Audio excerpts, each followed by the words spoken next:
back on air. Like we said, Stoke 2, United 1. That's a shock result. If they pull that off, that's a shock waves throughout the league. Okay, we've got Steve online. Steve, how you doing? I'm doing great, Indy.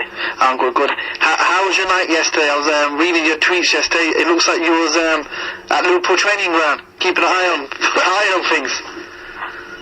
Yeah, I was standing outside Melbourne for a good 2-3 hours.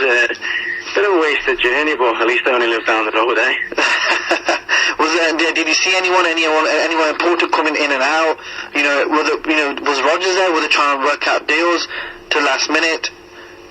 Well, when I was there, I basically just kind of saw a gate for about 3 hours.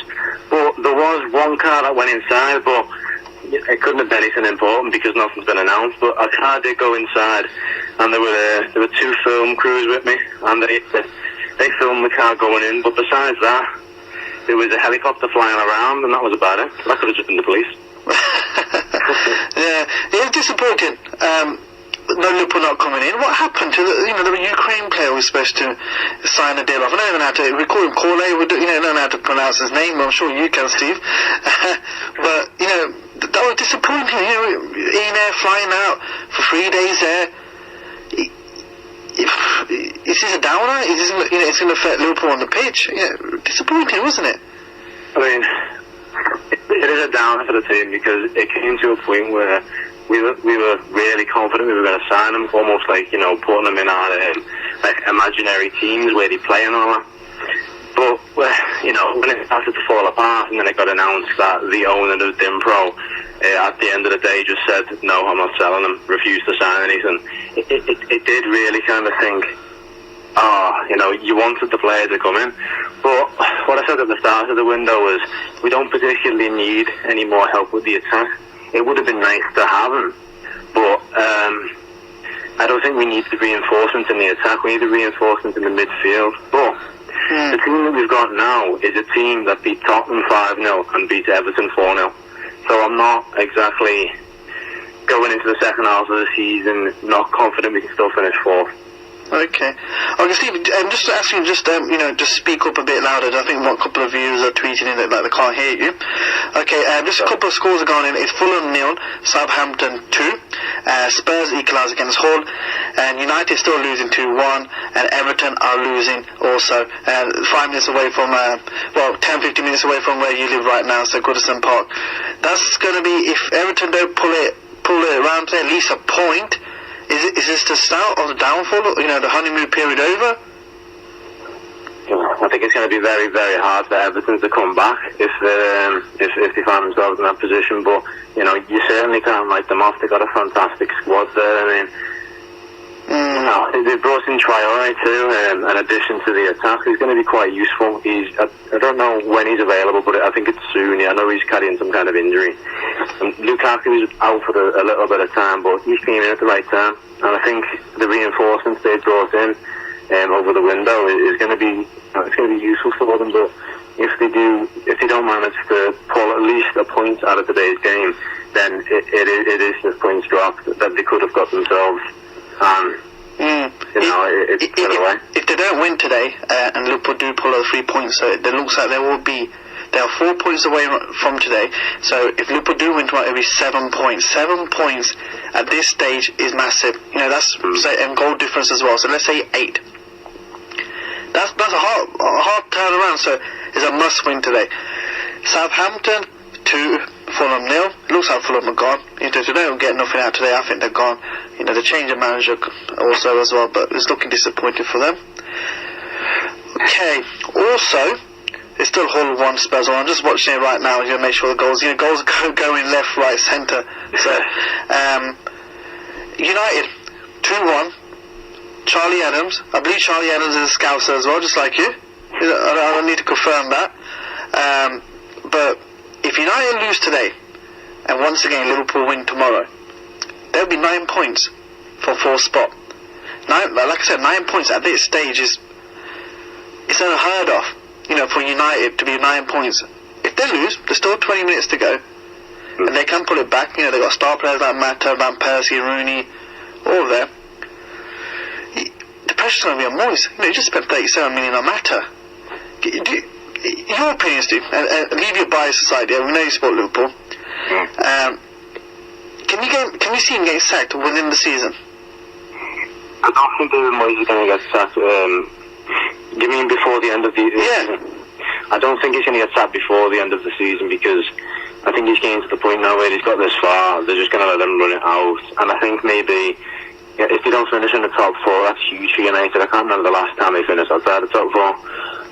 I think the board will have to sit down and just go, right, do we want this fella managing our team next year? Do you reckon he'll take us further down?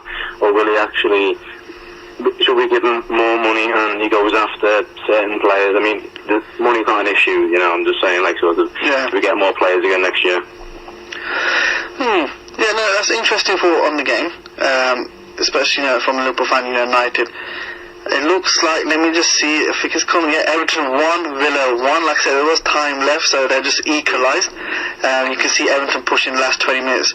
This will be a very important 20 minutes for Everton, you know, especially, like I said, Liverpool playing West Brom away. So Stephen Naismith has just scored. You know, he's standing in. So, you know, from Lukaku, who's got injured, he's out for a couple of weeks. And Torre is still not fit to play. He's a couple of weeks away playing this game. So it's 1-1 there. Let's get back to transfers. The biggest transfer was Mata. But were you surprised that none of the, especially Arsenal, it looks like Arsenal, they brought a lone midfielder in. It looks like he has injured himself in training this morning. So he'll be out to 7 to 8 weeks. That's what they're saying. That's what the Swedish media are also saying. So that's disappointing for them as well. But, see, surprised? No one, you know, none of the top clubs done any bit of serious business except for Chelsea yesterday. Very surprised, really. To be honest, you know, Arsenal brought in Karlstrom, or however you pronounce it. Yeah. As you just said, he's just been injured, and he's out for at least a month or something like that, which isn't the greatest start to your career at a club like. I'm very shocked, that there wasn't any other additions brought in. I mean, Man City didn't bring in any big names, but I don't think Man City need to anymore, because they're just winning games for the last few days. Arsenal, very shocked that Arsenal didn't chase a bigger name after falling out on after failing to get Draxler. I was expecting them to go all that. Something. Yeah, you think, you know, at this stage, you know, I believe they're a point off Man City, top of the league, the best chance they had in years winning the championship. You think they're going for the extra boat, and, you know, let's push it. You know what? Let's give our fans something back this season, and let's go all out for the league title. You know, that's what I would be thinking. You know, if I was an Arsenal fan, they're not short of money. Everyone knows they got money. It looks like, a lot of reports coming out from today, that Wenger decided to pull out. Not the board. The board saying, if you want to make the move, make the move. But it looks like Wenger said, no, he's worth too much. I mean, they're asking for too much, and we're not going to pay it, and we'll wait till summer, where I believe his clause kicks in the summer. Sometimes he takes his job too serious. You know, he's a manager. He's not an accountant. He's not part of the board. You know, sometimes it's like the money's coming out of his own back pocket. It's just a weird attitude to have as a manager. Managers usually complaining they're not getting enough money, but Wenger himself is treated, you know, the money's coming out of his wallet, which isn't. It's nice to see in his day and age he's thinking like that. But Arsenal not won a trophy, I believe, 8 years now, and he's looking to sign a new contract. If I was Arsenal board, I'd hold on that new contract and see where he ends up this season. You know, they can easily fall out top four. A couple of bad results, then they're gone. Yeah. It's disappointing for Arsenal not to go, you know, fall out. It was really disappointing. But let's go to tomorrow's match. West Brom v Liverpool. Liverpool at the Hawthorns. How do you see this game going? I think it's going to be a strong performance. I think morale's going to be quite high in the Liverpool team. I think it's just going to be an easy win, to be honest with you. Yeah, not to say it's bad against West Brom, but, you know, I think like a 2-0, maybe a 3-0 might be pushing it, but I think a comfortable win, I would say. Did you go to the Merseyside derby a couple of days ago? No, I didn't get a chance to, unfortunately. Yeah, that was interesting, especially, you know, for the City, Liverpool coming out with 3 points. It wasn't even a contest. They just blew them away. We've not seen a Merseyside derby that wide apart in terms of ability. Just Everton didn't turn up, and Sturridge was just just wow with them 2 goals. It was like you just knew he wasn't going to miss. He's at that stage where you give him a chance, he's going to score. And that's priceless to have, especially with Luis Suarez next to it. What's your thought on Sturridge getting pulled off and Rodgers having a go at him, or Sturridge saying something and Rodgers saying something like that's interesting to see as well. Yeah, I think Daniel Sturridge was obviously Suarez is the main guy at Liverpool. He's the striker. Everyone's thinking he's getting the goals. So Sturridge comes back from his injury, and then Sturridge has got to compete with that. So he gets 2 goals, and he's looking for this hat trick. Yeah. And I think he just got a little bit greedy, you could say, and tried to get himself that hat trick to put himself in the spotlight.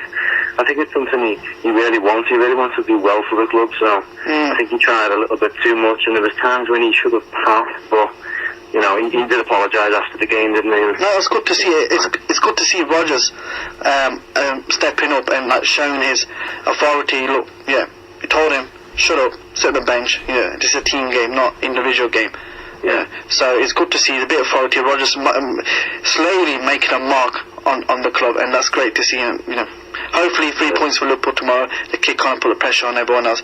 Okay, Steve, thanks for coming out. If people want to follow you, which is the best way to follow? You can follow me at Stephen J.R. Carson. Okay, thank you, Stephen, for coming out. Hopefully we'll see you here again next week, okay? Thank you, and I'll see you. Thank you. Bye.